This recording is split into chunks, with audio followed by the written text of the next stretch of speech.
Kekerasan dalam bentuk tawuran di Indonesia merupakan masalah sosial yang sangat memprihatinkan dan telah berlangsung sejak lama. Fenomena ini tidak hanya terjadi di kalangan pelajar, tetapi juga melibatkan kelompok-kelompok masyarakat lainnya. Berdasarkan data yang tercatat, kasus tawuran di Indonesia menunjukkan tren yang mengkhawatirkan. Komisi Perlindungan Anak Indonesia mencatat bahwa pada tahun 2022 terdapat peningkatan kasus tawuran pelajar dibandingkan tahun-tahun sebelumnya.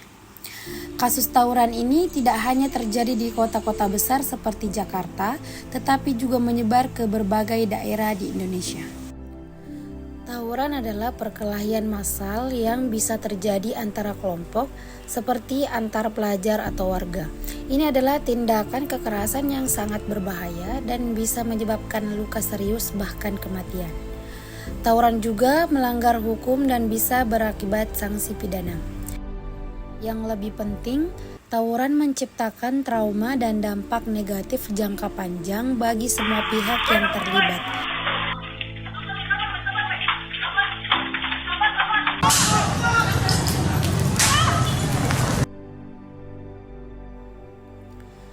Kapolres Metro Jakarta Timur, Kombes Pol Nicholas Arli Lilipali, mengungkapkan kasus tawuran di Jakarta Timur trennya terus meningkat sejak 3 bulan terakhir.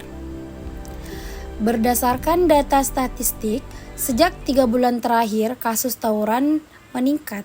Pada Juni 2024 terdapat 7 kasus, Juli 12 kasus, dan Agustus hingga saat ini sebanyak 16 kasus.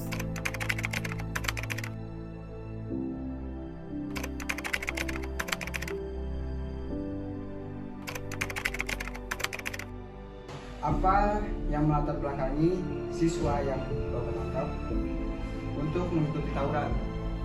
Latar belakangnya adalah memang pertama siswa itu kan, terutama anak SMA yang sedang mencari jati diri. Dia ingin eksis untuk sekolah, ada juga faktor mungkin balas dendam, seperti sebelumnya senior atau juniornya yang pernah kena pukul atau kena senjata tajam. Ya jelas kami sebagai pihak kepolisian menindaklanjuti seperti menangkap atau menertibkan karena banyak faktor. Faktor pertama adalah mungkin mereka membawa senjata tajam terutama. Itu kan memang dilarang dengan undang-undang yang ada di Indonesia. Oke, jadi yang latar belakang itu gara-gara membawa sajam dan si siswa ini ada dendam dulunya. Beberapa faktor. Nah, yang kedua ini apa dampak jangka pendek dan jangka panjang bila remaja mengikuti tawuran?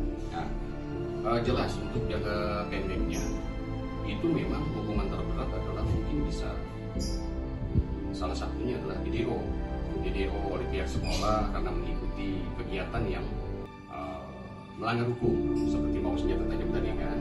Mungkin juga bisa tertingginya adalah bisa di penjara seperti penjara di bawah umur. Jadi dia masuk penjara, mereka menjalani memang itu faktor yang misalnya sampai ada korban jiwa dengan menggunakan senjata tajam. Jangka panjangnya adalah tidak diterbitkannya SKCK. Jadi ketika ingin melamar pekerjaan itu dibutuhkan adalah surat catatan dari kepolisian. Nah, itu nanti bisa tidak diterbitkan dari kepolisian karena ada catatan pelanggaran hukum atau kriminal di situ. Oke. Bila mana misal saya melihat teman saya yang ingin tawuran, saya wajib lapor ke siapa? Nah, untuk sekiranya ada siswa atau siswi yang melihat ingin ada indikasi terjadinya tawuran, itu bisa melapor ke polsek terdekat atau mungkin ke dekat sekolah itu ada RT, ada RW gitu ya, atau minimal ke gurunya gitu. Sekarang kan zaman sudah canggih, bisa telepon guru, ini ada indikasi tawuran Bu dari pihak sekolah kita gitu, ada membawa senjata, nanti ditindaklanjuti dari guru ke polsek dan nanti dari kami, pihak kami dari pihak kepolisian akan segera menertibkan atau membubarkan.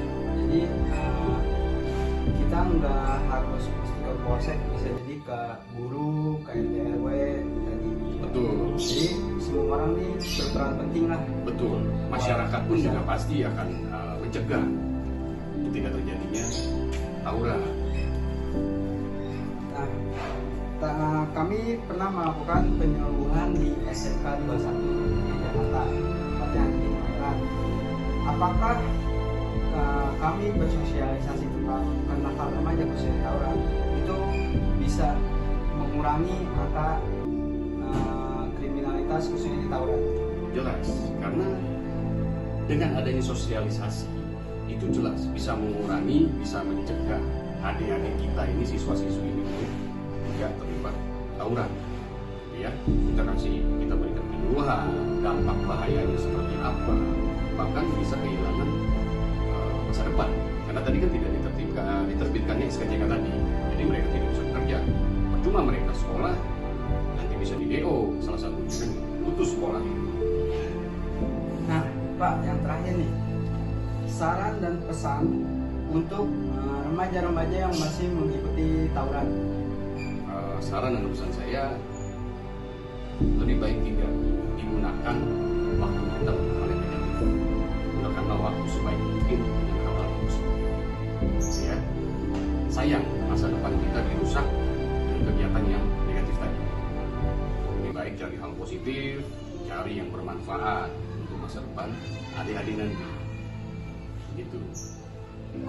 Bagaimana hukum di Indonesia mengklasifikasikan tindakan tawuran dalam konteks pidana? Oke, di situ ada beberapa pasal ya. Ada pasal 170, ada 472 dan juga 358. Jadi di sana dijelaskan pelaku tawuran yang 472 dulu yang menyebabkan cedera dapat dikenakan hukuman pidana penjara hingga 2 tahun. Itu 472. Ada 170 di sana pelaku tawuran yang mengganggu ketertiban umum atau meresahkan masyarakat dapat dikenakan hukuman pidana maksimum 5 tahun 6 bulan. Itu 170. Selanjutnya ada pasal 358 yang mana di situ pasalnya menyebutkan pelaku tawuran yang menyebabkan korban luka berat dapat dikenakan hukuman pidana penjara paling lama 2 tahun 8 bulan. Jika korban meninggal dunia, hukumannya adalah paling lama 4 tahun. Jadi situ ada 3 pasal. Namun ya, dalam prakteknya pelaku tawuran ini seringkali kalau praktek di Indonesia itu banyak yang akhirnya ya orang tuanya datang dikembalikan ke orang tuanya karena memang pelaku yang di bawah umur ini kan hukumannya sepertiga dari orang dewasa sebenarnya dari dia yang di KUHP itu mungkin. Oke, lanjut. Apakah pelaku tawuran di bawah umur mendapatkan perlakuan hukum yang beda? Jika iya, bagaimana proses hukumnya? Ya, mungkin tadi sudah dijelaskan ya terkait dengan kalau 170 misalnya pelaku harusnya 5 tahun 7 bulan, 6 bulan, maka ya dia akan dikenakan sepertiganya maksimal. Itu perlakuannya juga ada di Undang-Undang Perlindungan Anak. Perlindungan Anak kan juga perlakuan untuk anak itu dibedakan di sana. Mungkin ada RJ dan lain sebagainya. Oke, yang ketiga, bagaimana tanggung jawab hukum bagi pihak yang memprovokasi terjadinya tawuran? Oke, terkait dengan tanggung jawab hukum buat orang yang memprovokasi akan terjadinya tawuran. Jadi orangnya ngompor-ngomporin gitu. Oke, mungkin itu bisa juga dijadikan dalil ya, tentang pelakunya atau ikut serta dalam pidana. Jadi dimungkinkan juga dia dihukum dengan hal yang sama, apalagi dia seorang dewasa misalnya yang melakukan provokasi, bahkan dia yang menjadi otak pelakunya, ya dia bisa menjadi dalil pelaku utamanya. Apakah ada aturan hukum yang mengatur tentang peran sekolah atau komunitas dalam mencegah tawuran? Oke, terkait dengan masalah tawuran untuk pencegahan ini sebenarnya ya pendidikan ini kan memang dia selaku pendidik ya seharusnya dia bisa memberikan masukan kepada siswa dengan memberikan kegiatan-kegiatan yang religi dan lain sebagainya agar bisa mencegah atau misalnya ya melalui mengundang pihak kepolisian atau mungkin lembaga bantuan hukum yang sudah terakreditasi itu memberikan penyuluhan agar mereka mengetahui hukuman-hukuman yang akan terjadi. Bagaimana ketika tawuran misalnya, mereka akan mendapatkan hukuman apa sebagai pencegahan. Mungkin itu yang bisa dilakukan pihak sekolah, karena dia juga yang memberikan pendidikan, bisa juga memberikan masukan-masukan melalui ya kegiatan-kegiatan sekolah dan juga pelatihan-pelatihan mungkin itu. Karena gini kan, hari ini sebetulnya kebanyakan anak-anak muda yang gitu-gitu kan ingin gaya-gayaan lah ya, cari apa sih, sama-sama cari identitas bahasa ya kan, gitu loh. Karena apa, dia ya kehilangan, lagi-lagi dalam bahasa gayanya kehilangan patron kan, kehilangan prototipe. Nah, harus kemana, siapa yang bisa dicontoh? Akhirnya kan mau kongko-kongko, ya kan, ngegeng.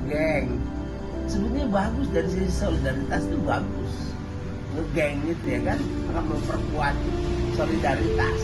Tapi ketika tidak tersalurkan dengan baik, akhirnya kan solidaritas yang tidak tersalurkan dengan baik, carilah pelampiasan. Ya itulah kalau dalam bahasa lebih gayanya kan geng-gengan terus apa lagi itu. Terus sih bukan ngetrek aja tuh, balap-balapan liar kayak gitu kan.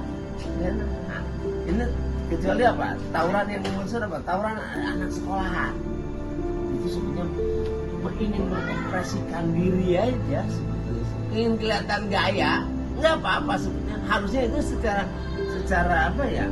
Secara positif harusnya tersalurkan untuk kegiatan yang positif. Katakanlah ingin jadi hero, ya kan ya, ingin hebat kelihatan. Harusnya secara positif, itulah jiwa kepemimpinan sebetulnya, ya kan, secara positifnya. Ya kalau kata Pak Lili segitu. Terus ada positifnya sebetulnya, itu jiwa solidaritas. Tapi ya tentu negatifnya ya akan membahayakan pihak lain lah, apalagi tawuran-tawuran yang udah yang udah pakai bawa senjata itu ya tentu sangat merugikan dirinya sendiri dan lingkungan yang lain. Nah kan di kalangan tertentu nanti lebih bahaya jadi tawuran massal, itu menimbulkan masalah kayak gitu mungkin. Apalagi kan udah terjadi nih Pak, misal terjadi tawuran di suatu daerah. Bagaimana menurut Bapak upaya lembaga kemasyarakatan untuk mencegah aksi tawuran tersebut? Ya lagi-lagi sebetulnya sih kalau Pak Lili memandangnya itu adalah kedekatan dalam rumah tangga, gitu, ya kan, tetap aja dari rumah. Kayak gini kan, tawuran itu katakanlah kontrol sosial dari, pertama dari rumah tangga, ya kan, yang kedua kontrol sosial dari lingkungan. Kalau dilibatkan secara positif, katakanlah dalam kegiatan seperti Karang Taruna, Remaja Masjid dan lain-lain, itu kan akan positif.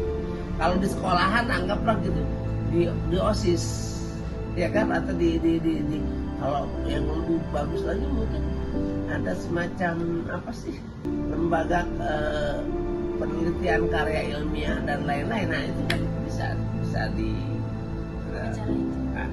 untuk yang positif.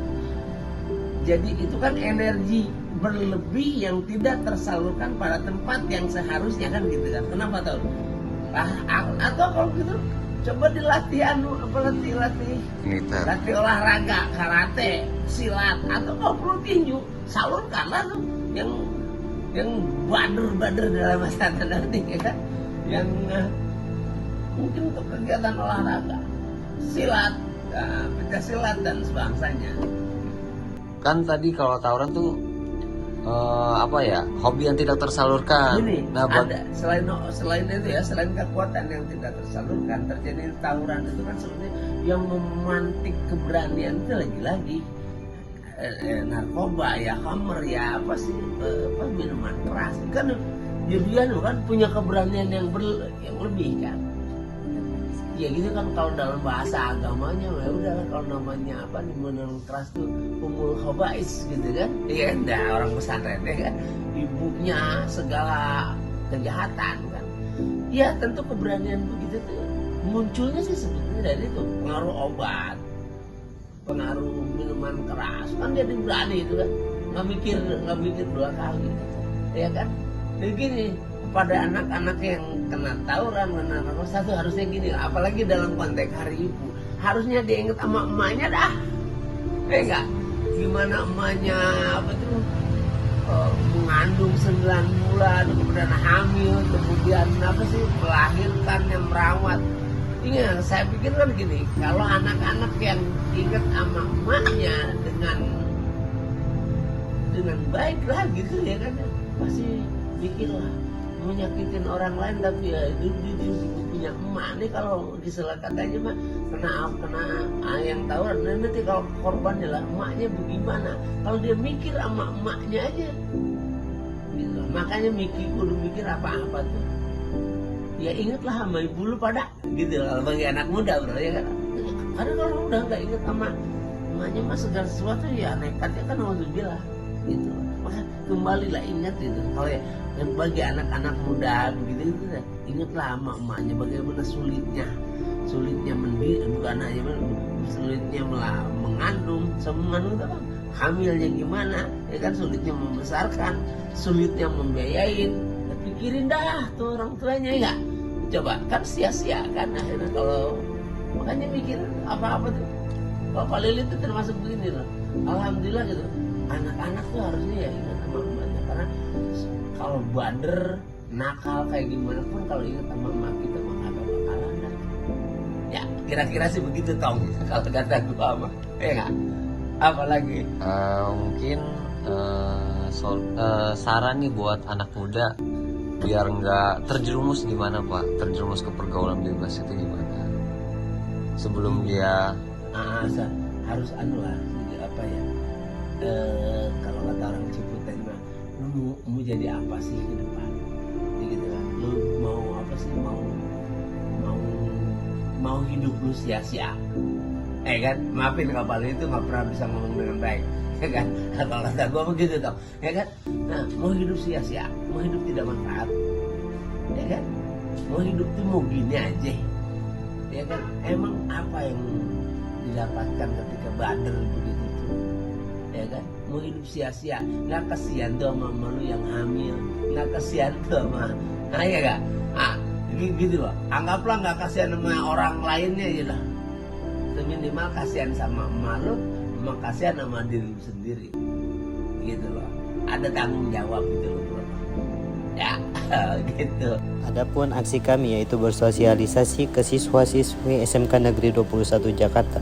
Guna dalam bersosialisasi yaitu dengan memberikan pemahaman tentang apa itu tawuran dan bahaya tawuran, serta mengajak para warga sekolah khususnya SMK Negeri 21 Jakarta untuk menjauhi dan mencegah terjadinya tawuran dengan cara meningkatkan kesadaran atas dampak dari tawuran yang merupakan tindakan negatif, mengembangkan pentingnya komunikasi yang baik antara siswa maupun siswi, mengisi waktu yang kosong untuk melakukan kegiatan-kegiatan yang positif.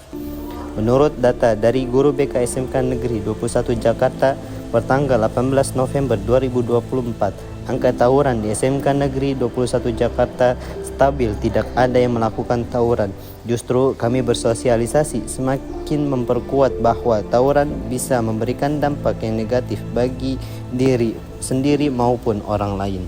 Stop kenakalan remaja dari kita demi kita. Stop pergaulan bebas dari kita.